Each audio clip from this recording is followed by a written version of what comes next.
आप सभी को जय मसीह की। प्रभु आप सभी को बहुत आशीष दे।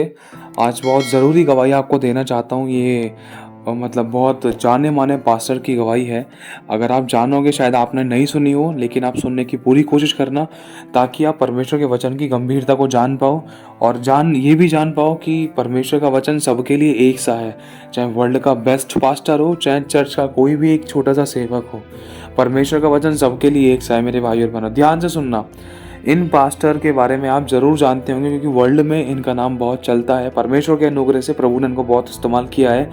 इनके द्वारा बहुत बड़े बड़े चिन्ह चमत्कार हुए हैं, आश्चर्य कर्म हुए हैं। और जब भी ये प्रार्थना करते हैं, जब भी इनकी कोई कोई चर्चेस लगता है, तो बहुत हज़ारों लाखों की भीड़ होती है और बहुत बड़े बड़े चिन्ह चमत्कार होते हैं, बहुत बड़े बड़े आश्चर्य कर्म होते हैं।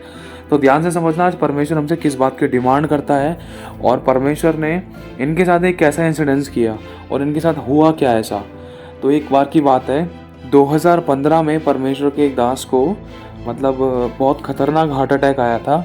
और उसका भी एक कारण था, क्योंकि मनुष्य के जीवन में कोई भी समस्या यूं ही नहीं हो जाती है। देखो, शायद आपको पहले बताया हो कि हम एक चींटी भी नहीं काट सकती। अगर चींटी ने भी काटा है तो ध्यान रखना, कहीं ना कहीं हमारी हल्की या छोटी छोटी या बड़ी से बड़ी कोई गलती हुई है। अगर हल्का सा हमारा हाथ किसी गर्म पर लग गया या कुछ चुभ गया या ठोकर लगी, तो ध्यान रखना कि हमसे कुछ ना कुछ कहीं ना कहीं गलती हुई है। और उस छोटे से में ही परमेश्वर आपको बताना चाहता है, बेटा अभी समझ जा, इससे पहले कि बड़ा नुकसान हो। तुझे मैंने चिन्ह दिया है, समझ जा, क्योंकि शैतान तुझे खदेड़ना चाहता है, फाड़ना चाहता है। और इससे पहले कि शैतान तुझे खदेड़े या फाड़े, तो अपने आप को जांच ले, करेक्ट कर ले, पश्चाताप करके आगे बढ़ जा। तो ध्यान से समझना, प्रभु के दास को 2015 में एक बहुत खतरनाक हार्ट अटैक आया था, जिसके द्वारा उनको एक हॉस्पिटल में एडमिट कर दिया गया था। और जब वो हॉस्पिटल में बेहोश थे, शायद कह सकते हैं कि वो बिल्कुल भी कंट्रोल में नहीं थे, और परमेश्वर की आत्मा ने उनको दर्शन दिया। सोते सोते ही एक दर्शन दिया। तो कुछ ऐसा हुआ, उस दर्शन में परमेश्वर की आत्मा ने उनको दिखाया। क्या दिखाया? कि वो स्वर्ग में एक बहुत लंबी लाइन में लगे हुए हैं। स्वर्ग में एक बहुत लंबी लाइन है, स्वर्ग के गेट के पास। तो कुछ ऐसा हुआ जिसमें उन्होंने देखा कि वहाँ पर गेट के पास एक लेडीज़ बैठी हुई है, एक लड़की बैठी हुई है, और बहुत अच्छी वर्शिप करती है वो लड़की। और वो लड़की वर्शिप करती है, और उस गेट के अंदर है ना, वही जा पाता है जिसको यीशु मसीह आज्ञा दे रहा है। और बहुत सारे लोग है ना, डर रहे हैं, काँप रहे हैं और थरथरा रहे हैं कि अब हमारा क्या होगा। क्यों? क्योंकि मेरे भाई और बहनों, अगर आप प्रकाशित वाक्य पढ़ोगे और वचन में लिखा है प्रभु यीशु मसीह के बारे में कि जिसे वो बंद करे उसे कोई खोल नहीं सकता, जिसे वो खोले उसे कोई बंद नहीं कर सकता। सब कुछ परमेश्वर प्रभु यीशु मसीह के अंडर में है। लेकिन प्रभु ने फिर भी कहा है कि जो तू मेरी आज्ञाओं को मानेगा, तो तू यहाँ पर पृथ्वी पर बहुतायत से 100 गुना पाएगा और स्वर्ग में अनंत काल का जीवन पाएगा। और प्रभु ने बहुत सारी आज्ञाएं दी हैं, हमें प्रतिज्ञाएं दी हैं, जिसमें हम अनंत काल के जीवन को पाते हैं, जीवन के मुकुट को पाते हैं, स्वर्ग में वृक्ष को पाते हैं, उस अनंत काल के जीवन के वृक्ष को पाते हैं, और अनंत जीवन के फल को पाते हैं, और बहुत कुछ हमें मिलता है अगर हम उसकी आगे के अनुसार चलते हैं। तो ध्यान से समझना, तो वो चाबी है क्या? वो चाबी है प्रभु यीशु मसीह की आज्ञा पालन। तो कुछ ऐसा हो रहा था उस गेट के पास, मतलब स्वर्ग के गेट के पास। वहाँ पर बहुत सारे लोग खड़े थे और सबने सफ़ेद वस्त्र पहन रखे थे, और श्वेत वस्त्र ही प्रभु यीशु मसीह ने पहन रखे थे, लेकिन दोनों के सेम नहीं थे, बहुत बड़ा अंतर था, चमकीले। तो कुछ ऐसा हो रहा था, प्रभु यीशु मसीह जिसको अंदर आने के लिए कह रहे थे, जैसे अगर एक व्यक्ति को अंदर आने के लिए बोला, तो उसी समय वहाँ पर जो कोने पर लड़की बैठी थी, दरवाजे के पास में जो लेडीज़ बैठी थी, प्रभु यीशु मसीह की बच्ची, तो वो एक बहुत प्यारा गीत बजाती थी। मतलब जैसे ही प्रभु यीशु मसीह किसी को अंदर आने के लिए कहते थे, तो उसी समय वो लड़की एक बहुत प्यारा, बहुत अच्छा, मीठा सुरीला गीत बजाती थी, बहुत अच्छा पियानो बजाती थी। लेकिन जैसे ही प्रभु यीशु मसीह किसी को अंदर आने नहीं देते, वरन मना करते थे, तो उसी समय कुछ दुष्ट आत्माएं आकर उस व्यक्ति को लेकर चली जाती थी। तो इतने में ही वो लड़की फिर एक बहुत खतरनाक गीत बजाती थी, जो बहुत डरावना और डर से भरा हुआ होता था। तो कुछ 2 प्रकार के गीत हुआ करते थे और 2 प्रकार के डिसीजन है।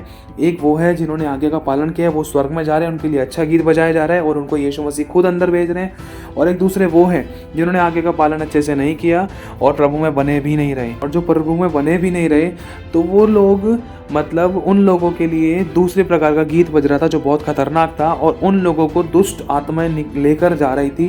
तो ये मोमेंट देखकर उस परमेश्वर के दास के अंदर बहुत ज़्यादा थरथराहट हुई और वहाँ की जो लंबी लाइन थी, उस लंबी लाइन के बारे में परमेश्वर की आत्मा ने दास को ये सिखाया कि देख, यहाँ पर 100 में से ना 80% लोग स्वर्ग में एंट्री नहीं कर पा रहे हैं। तो खुद अपनी आंखों से देख रहा है। क्यों? क्योंकि मैं अपने वचन से बंधा हुआ हूँ।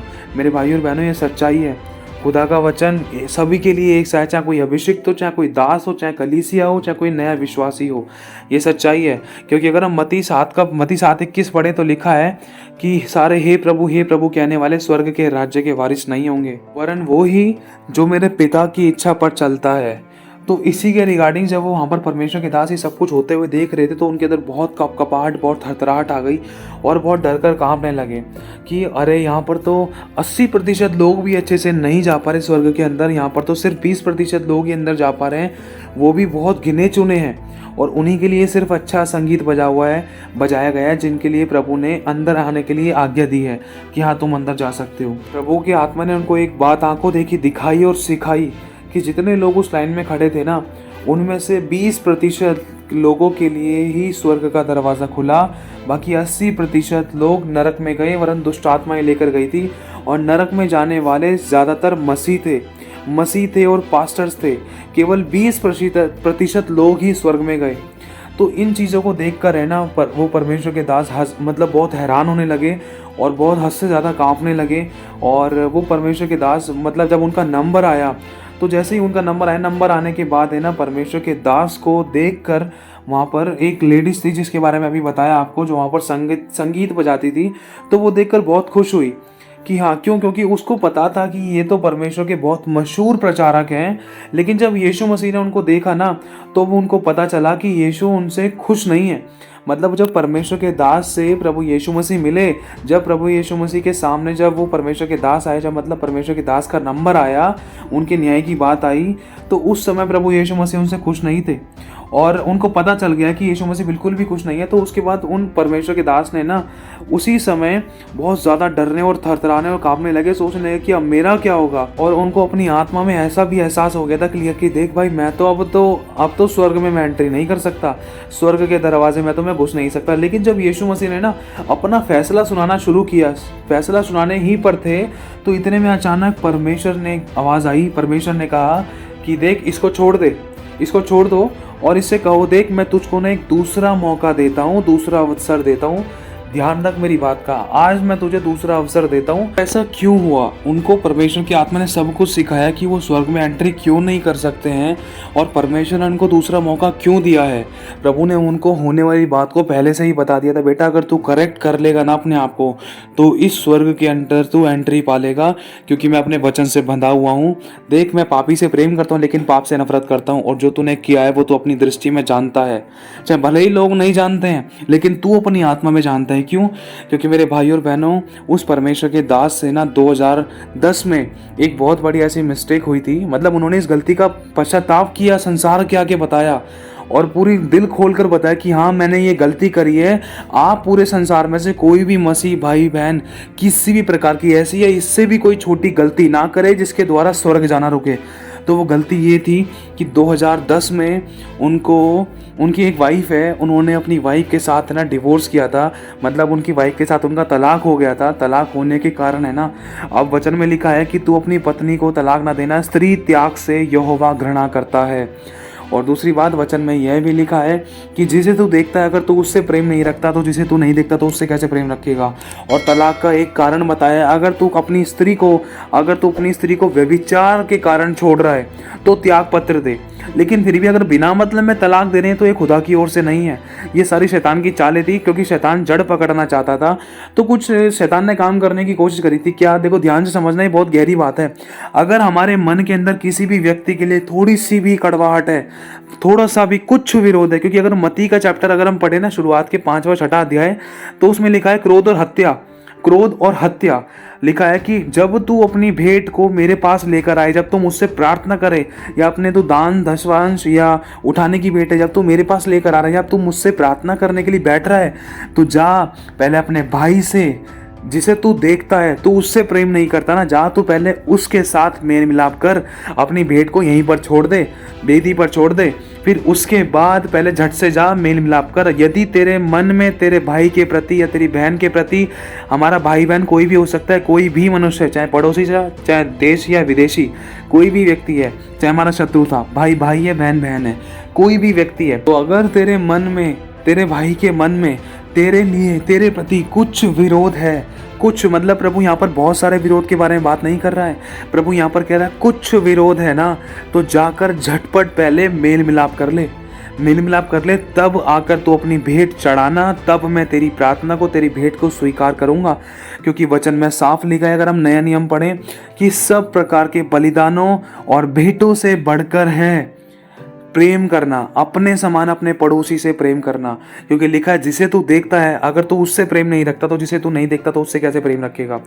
तो 2015 में इनको हार्ट अटैक आया था और 2010 में इनकी वाइफ के साथ, इनकी वाइफ के साथ तलाक हो गया था। और तलाक होने के बाद है ना, इनके जीवन में बहुत सारे नुकसान होते गए थे, बहुत सारे नुकसान हुए थे, धन को लेकर भी बहुत नुकसान हुआ और उनका रिश्ता खुदा के साथ टूट चुका था, बिल्कुल टूट चुका था। लेकिन अब खतरनाक बात तो ये है, लेकिन संसार के लोग क्या सोचते हैं कि प्रभु का आत्मा इनके साथ कितनी सामर्थ्य रूप से काम कर रहा है। लेकिन कहते हैं ना, यीशु मसीह ने कहा था कि तुम चूना फिरी कवरे हो, तुम बाहर से तो बहुत अच्छे तरीके से दिखाई देते हो, लेकिन अंदर, तुम्हारे अंदर से सड़ान मारती, तुम्हारे अंदर से बदबू मारती है, तुम अंदर से गले हुए हो, तुम अंदर से बिल्कुल सड़े हुए हो, तुम्हारे अंदर कोई खुशबू की कोई भली बात है ही नहीं कि तुम्हारे पास दो वक्त बिताने के लिए कोई आए, या कुछ सीखने सिखाने के लिए आए, या तुम्हारे पास 2-4 महिमा परमेश्वर की करने के लिए आए।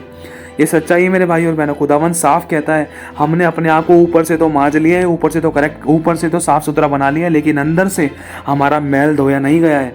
अंदर की बातें कौन जानता है? लिखा है, मनुष्य तो बाहरी रूप देखता है, लेकिन यहोवा की आंखें मन पर लगी हैं। तो कुछ ऐसा ही हुआ, जब परमेश्वर के दास का तलाक उनकी वाइफ के साथ हुआ तो खुदावन का रिश्ता उनसे उसी समय टूट गया था।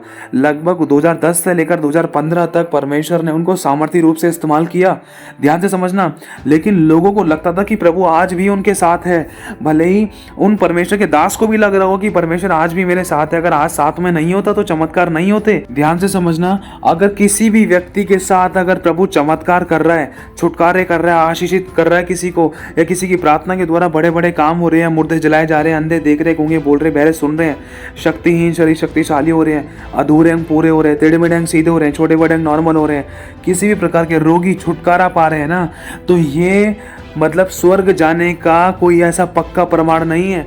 क्योंकि मेरे भाई और बहनों, अगर हम प्रेरितों की पुस्तक पढ़े तो उसमें लिखा है कि वहाँ के कुछ शास्त्री और फरीसी, कुछ दूसरे ऐसे लोग थे जो पौलुस के बारे में जानते थे, और उस समय वो किसी व्यक्ति के अंदर से दुष्ट आत्माएं निकाल रहे थे। कौन थे वो लोग? वो याजकों के बच्चे थे, वो याजक थे एक तरीके से, याजकों के बच्चे। तो मतलब अगर हम पढ़े ना इसको वचन से, लिखा है प्रेरितों के काम 19वां अध्याय और उसका 14वीं आयत में अगर हम इसको पढ़े तो लिखा है, प्रधान याजक के 7 पुत्र थे जो ऐसा ही करते थे। क्या कि मतलब उन्होंने पौलुस को देखा, परमेश्वर के दास को देखा कि वो यीशु मसीह के नाम से दुष्ट आत्माएं निकाल रहा है। तो उन प्रधान याजकों के बच्चों ने भी ना, पुत्रों ने भी ये सोचा कि भाई जिस नाम से पौलुस दुष्ट आत्माएं निकाल रहा है उस नाम से हम भी निकाल सकते हैं। तो वो एक दुष्ट आत्मा ग्रसित व्यक्ति के पास गए, तो उन्होंने उसी प्रभु यीशु मसीह का नाम लिया कि जिस नाम से पौलुस दुष्ट आत्माएं निकालता है, ऐ दुष्ट आत्मा हम तुझे कमांड करते हैं, उसी नाम से, उसी यीशु के नाम से तू उसके शरीर से निकल जा। तो उसी समय ना मेरे भाइयों बहनों दुष्ट आत्मा निकल तो जाती है। ध्यान रखना, क्यों? क्योंकि यीशु मसीह के नाम में सामर्थ है। ये हमारे भले काम नहीं है, ये हमारे अंदर सामर्थ नहीं है, ये हमारे अंदर ताकत नहीं है, हमारा जीवन ऐसा नहीं है कि हमारे द्वारा बड़े बड़े चिन्ह चमत्कार हों। ये सच्चाई है। लिखा है, न बल से न शक्ति से, वरन प्रभु की आत्मा और सामर्थ के द्वारा। ये सच्चाई है। क्यों आज बड़े बड़े चिन्ह चमत्कार क्यों होते हैं? क्योंकि यीशु मसीह के नाम में सामर्थ है। अगर कोई गरीब फकीर या कोई भिखारी भी अगर दूसरे के लिए प्रार्थना कर देगा ना यीशु मसीह के नाम से, तो उसकी प्रार्थना भी सुनी जाएगी, चाहे बाद में चाहे अटैक पड़े, चाहे कुछ भी हो, लेकिन प्रार्थना के द्वारा चमत्कार तो होगा, अगर विश्वास के द्वारा पूर्ण रूप से किया जाए तो। ये सच्चाई है, क्योंकि यीशु मसीह के नाम में सामर्थ है। हमारी प्रार्थना में सामर्थ्य नहीं है, यीशु में सामर्थ्य है। तो अगर चिन्ह और चमत्कार हो रहे हैं ना, बड़े बड़े काम हो रहे हैं, तो इसका मतलब ये नहीं है कि भाई हाँ प्रभु मुझसे खुश है और मैं चाहे कुछ भी कर लूँ, प्रभु तो मुझसे खुश है और मैं तो स्वर्ग आराम से जाऊँगा। क्यों? क्योंकि अगर प्रभु साथ में नहीं होता तो चिन्ह चमत्कार नहीं होते। देखो ध्यान से सुनना, अगर हम पुराना नियम पढ़ें तो उसमें भी दूसरे जादू टोने वाले कुछ दूसरे लोगों ने भी चिन्ह चमत्कार किए हैं। जैसे मूसा की लाठी के द्वारा, मूसा की लाठी को प्रभु की सामर्थ के द्वारा सांप बनाया गया था। तो उसी समय मूसा की लाठी को सांप बनते के देखते के साथ ही वहाँ के कुछ जादू करते, तो उन जादूगरों ने भी अपनी अपनी लाठी को सांप बना दिया था कि हाँ भाई मूसा बना सकता है तो हम भी बना सकते हैं। मतलब दुष्ट आत्माएं भी काम करती हैं। तो मेरे भाई और बहनों, हमें इस बात का ध्यान रखना है, क्योंकि परमेश्वर की आत्मा ने दास के द्वारा ये सिखाया और वो दर्शन में ये बताया कि देख, ये जो तुम बड़े बड़े चिन्ह चमत्कार कर रहे हो ना, इसका मतलब ये नहीं है कि तुम स्वर्ग में जा सकते हो। यदि तुम मेरे पिता की इच्छा पर चलते हो तो ही तुम स्वर्ग में एंट्री कर सकते हो। क्योंकि मेरे भाई और बहनों, लिखा है, अगर हम मत्ती 7:21 पढ़ें, लिखा है कि सारे जो मुझसे हे प्रभु कहता है, तो उनमें से हर एक स्वर्ग के राज्य का वारिस नहीं होगा। क्योंकि लिखा है, वरन वो जो मेरे पिता की इच्छा पर चलता है वही वारिस होगा, वही जा सकता है। क्यों? लिखा है, उस समय बहुत तेरे मुझसे कहेंगे कि प्रभु क्या मैंने तेरे नाम से दुष्ट आत्माएं नहीं निकाली? क्या मैंने तेरे नाम से बड़े अचंभे के काम नहीं किए? क्या मैंने तेरे नाम से मुर्दों को नहीं जिलाया, कोढ़ियों को शुद्ध नहीं किया? तो लिखा है, प्रभु साफ कहता है, देख मैं उनसे खुलकर कह दूंगा, हे कुकर्म करने वालों, मैं तुम्हें नहीं जानता, मेरे सामने से चले जाओ। तो मेरे भाई और बहनों, ये सच्चाई है। प्रभु लेकिन बचाना चाहता है हमें। और जैसे कि भी प्रभु की आत्मा ने दास के द्वारा बताया, परमेश्वर की आत्मा ने दास के द्वारा क्या सिखाया कि जब उस लाइन में लगभग मान लो 100% लोग हैं, तो 100 में से उसमें 80% लोग मतलब स्वर्ग में एंट्री नहीं कर पा रहे थे। और ये भी बताया गया कि उसमें सबसे ज़्यादा मसीह थे। तो प्रभु का ये वचन अभी क्या कहता है, जैसे कि अभी आपको बताया कि हे प्रभु, हमने तेरे नाम से बड़े बड़े काम किए, हमें क्यों नहीं आने दे रहा, हमें क्यों नहीं जानता, हमें क्यों भूल गया कि क्या तुमने मेरी पिता की इच्छा को पूरा किया? क्या तुम मेरे पिता की इच्छा पर चले? देख मैं अपने वचन से बना हुआ हूँ। ये सच्चाई है मेरे भाई और बहनों। खुदा चाहता है कि हम उसके अनुसार चलें। तो आगे चलकर हुआ क्या उनके साथ? और सबसे ज़्यादा खतरनाक बात तो ये है कि मतलब परमेश्वर से दूर होने के बाद है ना, फिर भी उनकी सेवकाई में बहुत सामर्थ्य, बड़े बड़े आश्चर्य कर्म, बड़े बड़े चमत्कार होते थे।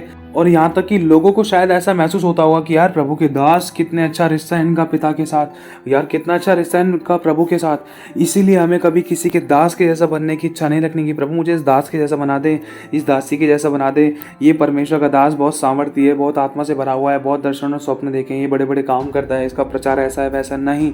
मेरे भाई और बहनों, मनुष्य में कहीं ना कहीं पाप का अंश है और हम में से कोई भी व्यक्ति परफेक्ट नहीं है। इसीलिए कभी भी आप इच्छा रखो या प्रार्थना करो तो सिर्फ प्रभु यीशु मसीह के जैसे बनने की कोशिश करना है, क्योंकि वही एक सिद्ध है। और जैसा हम लोग बाहर से दिखाई देते हैं ना मेरे भाई और बहनों, ऐसा कुछ भी, ऐसी बातों पर पूर्ण रूप से बिल्कुल भी भरोसा मत करना। देखो तो मैं तो साफ बताना चाहता हूँ, ना मुझ पर, ना ही किसी व्यक्ति पर, और ना ही किसी के जैसे बनने की इच्छा रखना। क्योंकि मेरे भाई और बहनों, मैं खुद खुदा के जैसे बनने की इच्छा रखता हूँ। परमेश्वर के लोग खुद खुदा की तरह बनने की इच्छा रखते हैं। क्यों? क्योंकि हम में से कोई भी परफेक्ट नहीं है। हमसे ना चाहकर भी गलतियाँ हो जाती थी और हो जाती हैं, प्रभु जानता है। इसीलिए हमें किसी के जैसा नहीं बनना है, वरन सिर्फ प्रभु के जैसा ही बनना है। आज बहुत से लोगों की प्रार्थनाएं, जो भी अगर कोई ऐसी प्रार्थना ही करता था कि मुझे इस दास के ऐसा बना दे, इसके ऐसा सामर्थ्य दे दे, इसकी ऐसी ताकत दे दे, इसके ऐसा अभिषेक दे दे, या इसके ऐसी शौहरत दे दे, इसके ऐसा नाम दे दे, इसकी ऐसी कलीसिया दे दे, बहुत कुछ हम मांग लेते हैं उतावली में आकर। तो मेरे भाई और बहनों, सोच और समझ कर मांगना है। हमें सिर्फ ये बोलना है कि पिता, तेरी दृष्टि में जो भला है मेरे लिए, जो तूने मेरे लिए रखा है, तो मुझे वो दे। और मैं तेरा धन्यवाद करता हूँ जो तूने मुझे दिया। तेरा धन्यवाद कि तूने मुझे इस योग्य भी समझा, वरन मैं तो इसके भी योग्य नहीं हूँ। तो मेरे भाई और बहनों, ध्यान से समझना, परमेश्वर के दास की सेवकाई में 2010 से लेकर 2015 तक बहुत बड़े बड़े चिन्ह और चमत्कार हुए, बहुत सामर्थ्य रूप से। और यहाँ तक कि अगर कोई थर्ड पर्सन देखता ना, तो ऐसे ही मन में आता कि यार इनका रिश्ता प्रभु के साथ, परमेश्वर पिता के साथ कितना अच्छा है। और इनके जीवन में इतने बड़े बड़े काम हो रहे हैं, इनके द्वारा दूसरों के जीवन में बड़े बड़े काम हो रहे हैं। पूरे वर्ल्ड से लोग इनको देखने के लिए आ रहे हैं, इनको सुनने के लिए आ रहे हैं, इनके पास मतलब हीलिंग पाने के लिए आ रहे हैं। तो फिर भी बहुत अचंभे की बात है मेरे भाई और बहनों कि ये समझने वाली बात है कि जब प्रभु यीशु मसीह उनके साथ रहकर काम कर रहे हैं, क्यों काम कर रहे हैं? क्योंकि उनको पता है, यीशु मसीह जानते हैं कि अगर इस दास को मैंने अभी उठा लिया ना, तो ये इतने लाखों की भीड़ है ना, ये कहाँ जाएगी? इसीलिए ये समय आने पर मैं न्याय करूँगा, लेकिन अभी जो मेरी भेड़ें हैं उनका देख रेख कौन करेगा, क्योंकि वो तो अभी इसके पास आई है ना। तो मैं उनका देख रेख करने के लिए अभी इसको थोड़ा बख्शता हूँ, लेकिन एक समय रखा है मेरे भाई और बहनों। तो उसी रिगार्डिंग परमेश्वर की आत्मा ने दास को पहले से ही दिखा दिया था कि देख बेटा, अगर तूने अपनी पत्नी को क्षमा नहीं किया, अगर तूने अपनी पत्नी के साथ मेल मिलाप नहीं किया, अगर तूने अपना कठोर हृदय नहीं नम्र नहीं किया, या तू मेरे वचन के अनुसार नहीं चला, या तूने अपने आप को करेक्ट नहीं किया, या तूने मेरे प्रेम को प्रकट नहीं किया, तो तू समझ सकता है, तू जानता है, तूने अपनी आंखों से देख भी लिया है, मैं सच्चा हूं। धरती और आकाश टल जाएंगे लेकिन मेरा वचन नहीं टलेगा। मतलब जब भी कभी हम परमेश्वर के अभिषिक्तों को देखते हैं तो हमें ऐसा लगता है यार प्रभु का आत्मा इनके साथ कितनी सामर्थ्य रूप से काम कर रहा है। लेकिन जब उनके जूते के अंदर पैर डालते हैं ना, तब हमें पता चलता है कि हाँ यार कितना टाइट है, कितना ढीला है यार, इनकी ज़िंदगी तो कुछ और ही है। बाहर से तो कुछ और दिखता है लेकिन अंदर तो कुछ और ही चल रहा है। ये सच्चाई है मेरे भाई और बहनों। इसीलिए हमें कभी किसी की जैसी बनने की इच्छा नहीं रखनी है, क्योंकि हम मनुष्य परफेक्ट नहीं है। क्योंकि प्रभु का वचन कहता है कि सिद्ध बनो। क्यों? क्योंकि मैं सिद्ध हूँ। प्रभु कहता है सिद्ध बनो। उसको पता है कि हम सिद्ध नहीं है, तभी वो हमसे बनने के लिए कह रहा है। और जब उनकी सेवकाएं बड़े बड़े चिन्ह चमत्कार होते थे, लेकिन लोगों को सिर्फ यही लगता था कि हाँ प्रभु का आत्मा के साथ सामर्थ्य रूप से काम कर रहा है। और परमेश्वर के दास को ऑब्वियसली अगर आपके साथ भी बड़े बड़े चिन्ह चमत्कार हो रहे हैं तो आपको भी ऐसा ही लगेगा कि हाँ भाई प्रभु मेरे साथ खुश है, प्रभु मुझे आशीष दे रहा है, बरकत दे रहा है, मुझे इस्तेमाल कर रहा है इस कंट्री में, उस कंट्री में, इस घर में, इस परिवार में, प्रभु मुझसे खुश है। आपको ऐसा लगता है? हाँ ऑब्वियसली है, डेफिनेटली मुझे भी लग सकता है कि हाँ भाई अगर प्रभु खुश नहीं होता तो ये बड़े बड़े चमत्कार नहीं होते। लेकिन ये बहुत बड़ी भूल है, ये बहुत बड़ी भूल है। क्यों? क्योंकि अगर यीशु का नाम कोई भी लेगा तो उस यीशु के नाम में सामर्थ है, यीशु के नाम से बड़े बड़े काम होते हैं। इसमें हमारी कोई बड़ाई या भलाई की बात नहीं है। यीशु के नाम में सामर्थ्य है, काम हो रहे हैं यीशु के नाम से हो रहे हैं, सामर्थ्य है यीशु की है, चंगाई दे रहा है यीशु दे रहा है, छुटकारा देता है यीशु देता है। क्यों? क्योंकि उसके नाम में सामर्थ्य है। हमारा क्या है? हम तो सिर्फ उसका नाम लेने की कोशिश करते हैं। छुटकारा भी, चंगाई भी, आशीष भी, बरकत भी, सब कुछ वही देता है। मतलब जब ये चिन्ह चमत्कार होते हैं ना, तो ये चिन्ह चमत्कार इस बात का पक्का प्रूफ और पक्का प्रमाण नहीं है कि ये बड़े बड़े चिन्ह चमत्कार हो रहे हैं, ये बड़े बड़े काम हो रहे हैं, या हमें आशीष मिल रही है बहुतायत से तो हम स्वर्ग चले जाएंगे। मेरे भाइयों बहनों, वचन कहता है यदि मनुष्य सारे जगत को भी प्राप्त कर ले और अपने प्राणों की हानि उठाए तो उससे क्या लाभ। लिखा है मैं नई नई भाषाएं बोलूं, सांपों को उठा लूं, मतलब दुष्ट आत्मा को नाश कर दूं, अन्य अन्य भाषाएं बोलूं, या बड़े बड़े काम कर लूं, या अपनी देह जलने के लिए भी दे दूं, अगर मैं प्रेम न रखूं तब भी मैं ठनठनाता हुआ पीतल और झनझनाती हुई झांझ हूं। ये प्रभु का वचन कहता है। तो एक छोटी सी बात लग रही होगी शायद आपको, सिर्फ एक डिवोर्स, लेकिन खुदावन की नज़र में बहुत बड़ा पाप है मेरे भाई और बहनों। सोच के देखो, अब लाखों की भीड़ मेरे पास है, एक उदाहरण के तौर पर आपको बताना चाहता हूँ। लाखों की भीड़ मेरे पास है और लाखों लोग मुझे सुनते हैं और मेरे नाम को भी जानते हैं और मेरा प्रचार सुनते हैं, मेरा वचन सुनते हैं। मैं एक ऐसी उदाहरण के तौर पर आपको शॉर्ट में बताना चाहता हूँ। मेरा कुछ भी नहीं, सब कुछ खुदा बाप का है, सब कुछ प्रभु का है। और जैसे कि सपोज जैसे 1 से 1.5 लाख या 10 लाख जो भी वटेवर सुनते हैं, या मान लो 10 ही लोग सुनते हैं, है ना, तो वो मुझे सुन रहे हैं। उनको मैंने बताया कि व्यभिचार ना करना, लेकिन अगर खुद मैं रंगरलिया मना रहा हूँ तो उनके ऊपर क्या प्रभाव पड़ेगा इस बात का कि। और प्रभु के दास तो सिखा रहे हैं कि किसी को डिवोर्स ना देना, किसी के साथ गलत बर्ताव ना करना, और मतलब किसी प्रकार का कोई भी ऐसे वो व्यभिचार की काम ना करना जिससे खुदा का दिल दुखता है। लेकिन अगर मैं खुद कर रहा हूँ तो इसका क्या इफेक्ट पड़ेगा आपके ऊपर? क्या आप लोग ठोकर नहीं खाओगे? तो इसीलिए मेरे भाई और बहनों, खुदा चाहता है कि कोई किसी के लिए पाप का, मृत्यु का, व्यभिचार का, ठोकर का, आंसू का कारण ना बने। कोई भी व्यक्ति किसी के लिए विश्वास से भटकने का कारण ना बने। इसीलिए हमें छोटी छोटी बातों में बहुत गंभीर रहना है। मैं बार बार लोगों को क्यों टोकता हूँ कि अपने स्टेटस ठीक करो? क्यों? क्योंकि लोग हमें वॉच करते हैं। लोग से पहले प्रभु वॉच करता है कि भाई हम कितनों के लिए ठोकर बन रहे थे। हम प्रभु को जानने के बाद भी कैसे स्टेटस लगा रहे थे, कैसी फोटोज़, वीडियोज़, एल्बम्स देख रहे थे, दिखा रहे थे, शो कर रहे थे, अपने फोटोज़ मतलब अपने प्रोफाइल्स पर अपलोड कर रहे थे। ये सब कुछ खुदा जानता है कि कहीं हम जाने में किसी के लिए ठोकर का, पाप का, व्यभिचार का, मृत्यु का या खुदा के वचन से भटकने का कारण तो नहीं बन रहे हैं, कि कहीं हमारे किसी गलत काम के कारण किसी को सह तो नहीं मिल रही है कि भाई वो प्रभु के दास भी तो करते हैं, हमने लगा ली तो क्या हो गया, पहले उनको तो टोको। पास्टर के बच्चे कर रहे हैं, पास्टर खुद कर रहे हैं, अब हमें तो हमें क्यों टोक रहे हो यार? हर बात में हमें टोक रहे हो, उनको तो टोको। आज इंसान खुद करेक्ट नहीं होना चाहता है, वरन दूसरों पे उंगली उठाना चाहता है। क्यों? क्योंकि इंसान यही कहता है कि पहले उसको तो क्लियर कर, उसको तो करेक्ट कर, फिर तू बाद में मुझे करेक्ट करियो। अरे वचन तो सबको करेक्ट करने के लिए कह रहा है। अगर तुझे करेक्ट किया जा रहा है तो तेरी भलाई है, इसमें मेरी भलाई थोड़ी ना है। लेकिन आज इंसान इतना ढीठ बनने की कोशिश करता है, बार बार समझाए जाने पर भी हट करता है ना इंसान। क्योंकि देखो वचन में साफ लिखा है, जो बार बार डांटे जाने पर भी या समझाए जाने पर भी हट करता है तो वह अचानक नष्ट हो जाएगा और उसका कोई भी उपाय काम ना आएगा। ये वचन में साफ लिखा है।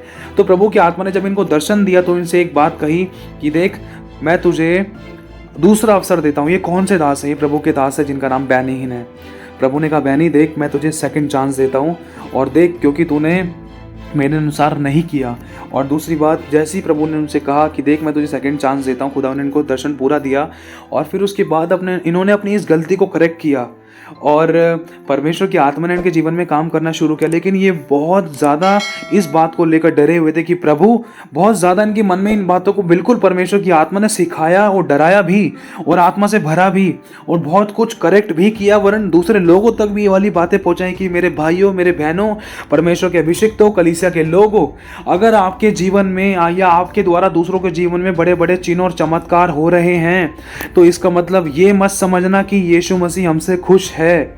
ऐसा कोई भी पक्का प्रमाण नहीं है कि इन चिन्हों चमत्कारों के द्वारा हम स्वर्ग जा सकते हैं। ये तो एक साइड का काम है। प्रभु के नाम में सामर्थ्य है और प्रभु अपने लोगों को चंगा भी करेगा, चाहे वो किसी के भी द्वारा चंगा करे, चाहे वो दूध पीते बच्चे से अपनी महिमा ले, चाहे वो किसी भिखारी के द्वारा भी काम कर ले, वो किसी के भी द्वारा काम कर सकता है क्योंकि उसके नाम में सामर्थ्य है। लेकिन लिखा है, जो मेरे पिता की इच्छा पर चलता है, जो उसके अनुसार चलता है, जो अपना क्रूस उठाकर दिन प्रतिदिन उसके पीछे होता है और जो अपनी बुरी अभिलाषाओं को, अपने आप को क्रूस पर चढ़ा चुका है, जो खुदा के लिए जीता है, जो पवित्रताई में चलता है, सच्चाई खराई में चलता है, जो प्रभु के साथ विश्वास योग्य है, खुदा के साथ ईमानदार है और जो उसको पहला स्थान देता है और जो उसी को प्रसन्न करने के लिए उसी के लिए जीता है। ये सच्चाई है मेरे भाई और बहनों। प्रभु का वचन कहता है कि देख, यदि तू मेरे पीछे आना चाहता है और तूने हल पर हाथ रखा है तो अपना क्रूस उठा और मेरे पीछे हो ले।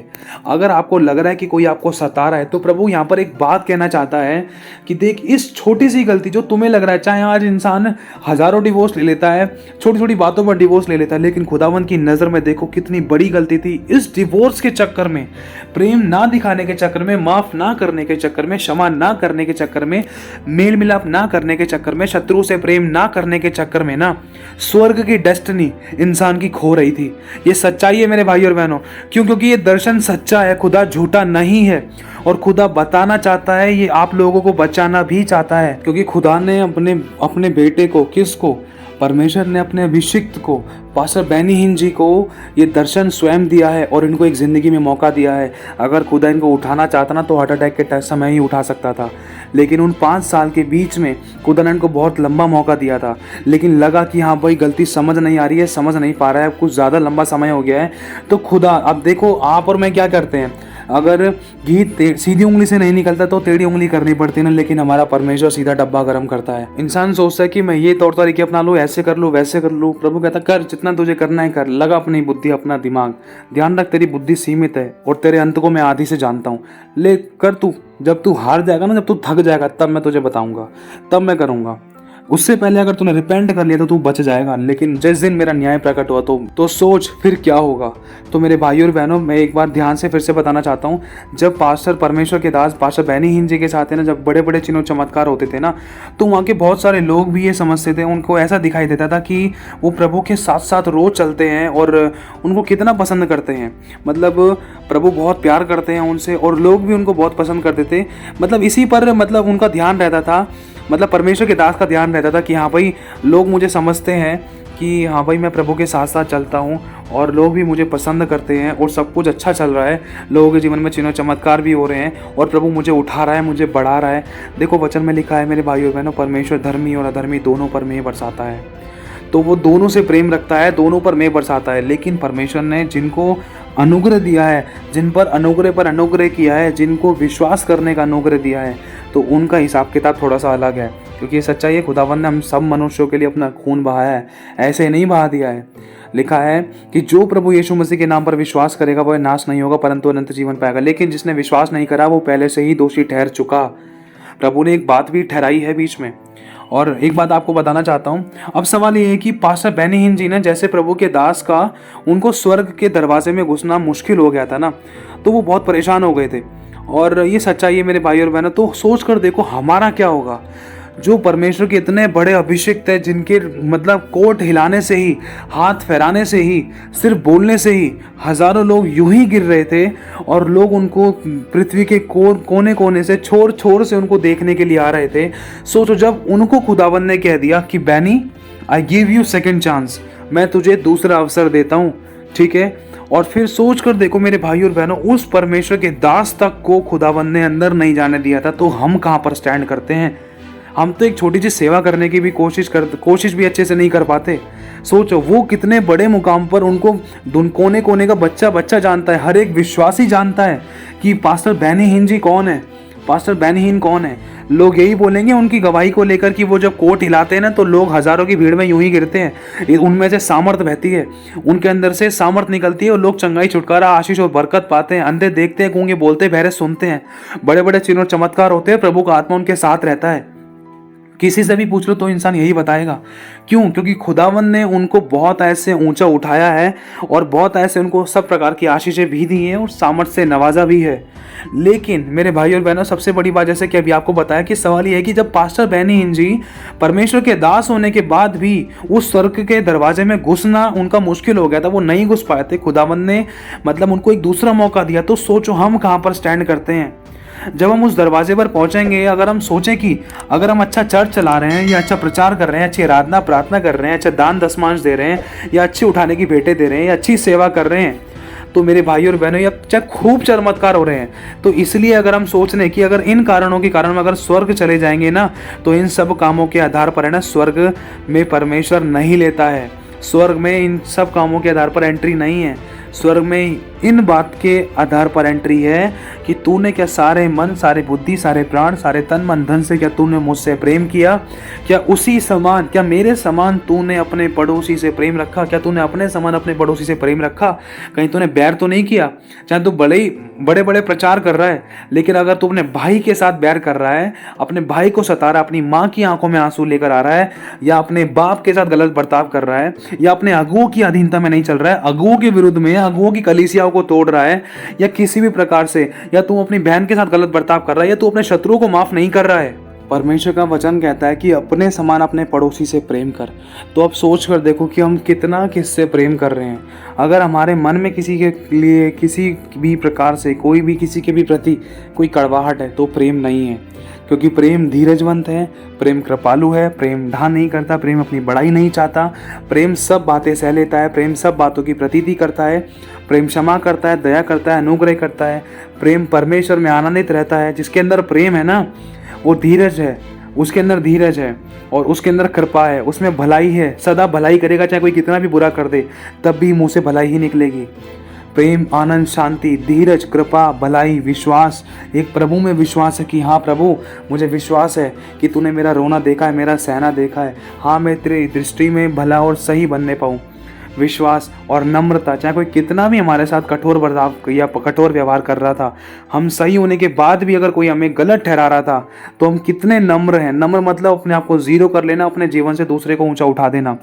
और संयम, कितना हमारे शरीर पर हम नियंत्रण करते हैं। अगर हम परमेश्वर से प्रेम करते हैं ना, तो हम उसकी आज्ञाओं को मानेंगे, अपनी अभिलाषाओं को पूरा नहीं करेंगे, अपने शरीर की अभिलाषाओं को पूरा नहीं करेंगे। अगर हम प्रेम करते हैं तो ये सच्चाई है मेरे भाई और बहनों। मेरे एक बात बताना चाहता हूँ, अगर आप पढ़ो तो फिलिपियो 2:12 में उसके अनुसार लिखा है कि डरते और कांपते हुए अपने उद्धार का काम पूरा करते जाओ। यह दूसरा अवसर है ना परमेश्वर ने, मतलब परमेश्वर ने पास्टर बैनी हिन जी को ही नहीं वरन हम सबको भी दिया है। मतलब प्रभु बताना चाहता है कि देखो, मतलब एक बात कहना चाहता हूँ कि जो ये दर्शन प्रभु ने और जो ये चेतावनी परमेश्वर ने अपने दास पास्टर बैनी हिन जी को ये दर्शन दिया है, ये चेतावनी दी है, ये सिर्फ उन्हीं के लिए नहीं है, ये सिर्फ उन्हीं तक के लिए नहीं है मेरे भाई और बहनों, ये पूरी मानव जाति के लिए, हर एक विश्वासी के लिए, हर एक अभिषिक्त के लिए, हर एक सेवक और आराधक के लिए है। क्या कि देखो, हमें कितना परमेश्वर के वचन के साथ गंभीर रहना है, हमें डरते, कांपते और थरथराते हुए अपने उद्धार के कार्य को पूरा करना है कि कोई हमारा मुकुट छीन ना ले। मेरे भाई और बहनों, इन बातों से हम जांच और परख सकते हैं। आज हम इस गवाही को जान चुके हैं और जांच भी चुके हैं अपने आप को कि हम कितने पानी में हैं, कितने गलत हैं। सोचो, थोड़ा सा खमीर पूरा गूंदा आटा खराब कर देता है। अगर हम बड़े बड़े काम कर रहे हैं, अगर खुदा ने सिर्फ लास्ट में नो कह दिया तो सारी मेहनत कूड़ा थी। इसीलिए प्रभु नहीं चाहता कि किसी की भी मेहनत कूड़ा हो। इसीलिए हमें अपने अंदर से वो सब प्रकार का खमीर निकालना है, ताकि हम दूसरों के अनुभवों से सीखें। ताकि अगर हम अनुभव लेते रहे ना तो पता नहीं कितने बाल पक जाएंगे, तब भी शायद नहीं सीख पाए अच्छे से। लेकिन अगर दूसरों के अनुभवों से खुद सीखे ना, दूसरों के अनुभवों को सुन सुनकर, जान जानकर, पढ़ पढ़ कर या वीडियोस के द्वारा किसी भी तरीके से दूसरों के अनुभवों को अगर हम सीखें, अगर 40 साल का अनुभव आपको 40 मिनट में या 40 सेकंड में या 40 दिन में मिल रहा है, तो वो भी बहुत बड़ी बात है, बहुत बड़ी बात है मेरे भाई और बहनों। क्यों? क्योंकि आपको 40-50 साल धक्के नहीं खाने पड़ेंगे, ये सच्चाई है। इसीलिए जब खुदावन अपने लोगों के द्वारा, दर्शनों स्वप्नों के द्वारा, अपने अभिषिक्तों के द्वारा आज आपको और मुझे, हम सबको अनुभव दे रहा है ना, घर बैठे बैठे यूं ही आराम से बैठे बैठे, चाहे हमारा परमेश्वर के साथ रिलेशन कैसा भी है, चाहे भले ही खुदा के साथ हम कनेक्ट नहीं हो पा रहे थे, जरूरी नहीं है कि परमेश्वर हमें प्रकाशन दर्शन हमें भी स्वप्न देकर बताए। प्रभु अपने अभिषिक्तों के द्वारा, अपनी आत्मा के द्वारा, अपनी सामर्थ के द्वारा, अपने दर्शनों स्वप्नों के द्वारा, अपने अभिषिक्तों जब उनको दर्शन देता है तो उनके द्वारा, अपने वचन के द्वारा भी हमें सिखाता है, समझाता है और चेताता है, हमें वार्न करता है, सावधान करता है कि हम अपने चाल चलन को ठीक करें। ये बातें परमेश्वर की ओर से हमारे लिए एक आईना है। जितने दाग धब्बे झुर्री हमारे चेहरे में नजर आ रहे हैं, अगर हमने समय से पहले नहीं हटाए, क्योंकि परमेश्वर का वचन कहता है वो उस कलीसिया को, उस दुल्हन को लेने आ रहा है जिसमें ना कोई दाग, ना कोई धब्बा, ना कोई झुर्री, वरन निष्कलंक, निष्पाप, तेजस्वी, पवित्र कलीसिया, जिसे वो बादलों में दोबारा लेने आने वाला है। तो मेरे भाई और बहनों, खुदा नहीं चाहता कि कोई भी हम में से छूटे, और प्रभु ये भी नहीं चाहता कि कोई किसी प्रकार के कलेश में पड़े, वरन प्रभु हम सबको कलेशों से बचाना चाहता है। मेरे भाई और बहनों, आज वो इस गवाही के द्वारा हमें सावधान करना चाहता है। चाहे भले ही आपको लग रहा होगा डिवोर्स करना है, चाहे भले ही आपको लग रहा होगा किसी को आपने ब्लॉक मार दिया, चाहे भले ही आपको लग रहा होगा किसी से आप सीधे मुंह बात नहीं कर रहे हो, तो खुदा की दृष्टि में बहुत बड़ी बात है। कहीं छोटी सी गलती, थोड़ा सा खमीर, छोटी सी बुराई एक पूरी अच्छाई को खराब ना कर दे, पूरे गूंदे आटे को खराब ना कर दे और पूरी मेहनत को कूड़ा ना कर दे। इसीलिए हमें डरते, कांपते और थरथराते हुए परमेश्वर के गुणों को प्रकट करते हुए, चाहे अपने सताएं, चाहे अपने दिल दुखाएं, चाहे अपने छोड़ जाएं, लेकिन फिर भी हमें परमेश्वर के वचन को इज्जत देकर, उसके गुणों को प्रकट करके और प्रभु के अनुसार चलना है। क्षमा करना है, दीनता नम्रता के साथ अपनों से और अपने पड़ोसियों से और हर एक व्यक्ति से प्रेम रखना है, वरन परमेश्वर की अधीनता में रहना है सबसे पहले, और दूसरा परमेश्वर के अगुओं की अधीनता में रहना है। अगर हम अगुओं की बात नहीं मान रहे ना, तो एक बात वचन में लिखा है, वचन 5वां अध्याय और उसकी 11वीं आयत से लिखा है, और तू अपने अंतिम समय में, जब कि तेरा शरीर ऋण हो जाए, जब तू यह कहकर हाय मारने लगे कि मैंने शिक्षा से कैसा बैर किया और डांटने वाले का कैसा तिरस्कार किया, कैसा मजाक उड़ाया जो मुझे डांटते थे। और लिखा है 13वीं आयत में, मैंने अपने गुरुओं की बात ना मानी और अपने सिखाने वाले की ओर ध्यान ना लगाया, और मैं सभा के और मंडली के बीच में प्राय सब बुराइयों में जा पड़ा। मेरे भाई और बहनों, खुदावन यहाँ पर हमें बताना चाहता है, लिखा है, दुष्ट अपने ही अधर्म के कर्मों में फंसेगा और अपने ही पापों के बंधनों में बंधा रहेगा, और वह शिक्षा प्राप्त किए बिना मर जाएगा और अपनी ही मूर्खता के कारण भटकता रहेगा। क्योंकि लिखा है, क्योंकि मनुष्य के मार्ग यहोवा की दृष्टि से छिपे नहीं है, वह उसके सब मार्गों पर ध्यान करता है। मेरे भाई और बहनों, प्रभु सब जानता है, वो सब जानता है, और वो हमें एक मौका देता है। वो कहता है, मन फिरा और पश्चाताप कर, मेरे अनुसार चल, क्षमा कर और क्षमा दे, मेरे गुणों को प्रकट कर, जैसा मैंने किया वैसा तू कर। आज वो परमेश्वर के अभिषिक्त, वो परमेश्वर के दास पास्टर बेनीहीन जी, वो परमेश्वर की आत्मा की अगुवाई में चलते हैं। आज परमेश्वर उनसे प्रसन्न है और खुश है। क्यों? क्योंकि उन्होंने अपनी गलती को माना है और करेक्ट किया है, अपना रिपेंट किया है। जहाँ जहाँ वो गलत थे, चाहे किसी भी बात को लेकर, लेन देन को लेकर या अपनी वाइफ से रिलेटेड बहुत सारी बातों को लेकर, जहाँ जहाँ वो गलत थे, प्रभु की आत्मा ने उनको करेक्ट किया और उनको मौका दिया। लेकिन बाइबल में एक वचन ऐसा भी लिखा है कि एसाव ने गिड़गिड़ा कर मन फिराना चाहा और आशीष पानी चाहिए दोबारा से, लेकिन उसको मन फिराव का अवसर नहीं मिला, मतलब पश्चाताप का अवसर नहीं मिला कि प्रभु अब माफ़ कर दे, अब क्षमा कर दे, लेकिन नहीं मिला। इसलिए मेरे भाई और बहनों, खुदा का वचन सबके लिए एक सा है। खुदा ने आज हम सबको ये पवित्र शास्त्र दिया। हम नहीं कह सकते कि प्रभु हमें तो किसी ने बताया नहीं, हमने तो कहीं पढ़ा ही नहीं। अगर चलो पढ़ने नहीं आता तो खुदा ने हमें अपने अभिषिक्त दिए हैं। हम नहीं कह सकते कभी कि खुदा हमें तो किसी ने सिखाया ही नहीं। और खुदा ने हमें यूट्यूब ये सोशल नेटवर्किंग मीडिया की साइड का भी एक अच्छा बेनिफिट दे रखा है। हम परमेश्वर के वचन को जानकर और उसके भय के अनुसार सही चीज़ों में सही तरीके से समय बिताएं, ताकि हम उनको सीखें, उसकी गहरी बातों को सीखें, उसके पवित्र शास्त्र की उन समझ की बातों को समझें और उसकी गंभीरता की बातों को, वचन की आज्ञाओं को और परमेश्वर की अधीनता वाली बातों को और पवित्र निर्दोषिता वाली बातों को, जो हमें करेक्ट करती है, जो हमें स्वर्ग के लिए तैयार करती है, जो हमें स्वर्ग में ले जा सकती है, उन बातों को हम जानें। हम नाट नहीं सकते, क्योंकि लिखा है पत्थर पत्थर चिल्ला उठेंगे। और हम कभी भी खुदावंद को झुटला नहीं सकते कि प्रभु मेरे साथ तो ऐसा हुआ ही नहीं, मेरे को किसी ने बताया नहीं, क्योंकि खुदावंद को सब पता है।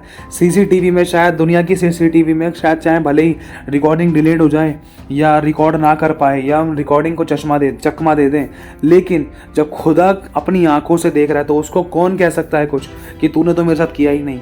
खुदा तुरंत ऑन द स्पॉट रिकॉर्डिंग दिखा सकता है। मेरे भाई और बहनों, उसको सब पता है। लिखा है मनुष्य तो बाहरी रूप देखता है, मन यहोवा की आंखें मन पर लगी हैं। क्या दुनियावी सीसीटीवी आपका मन को रिकॉर्ड कर सकता है, मन की बातें रिकॉर्ड कर सकता है कि आप किसकी बहन बेटी भाई बंधुओं के बारे में, किसके नौकरी बिजनेस के बारे में क्या सोच रहे हो, क्या योजना बनाई है आपने? नहीं कर सकता। लेकिन खुदावन जानता है और जांचता है मेरे भाई और बहनों, क्योंकि यीशु मसीह ने इस बात की गवाही दी है। यीशु मसीह ने लोगों से बोल दिया बैठे बैठे, तुम अपने मन में ये बुरा विचार क्यों लेकर आते हो? यीशु ने मनों को जांच लिया। सच्चाई है, प्रभु मनों को जांचता है। तो प्रभु आशीष दे आप सभी को। जय मसीह की।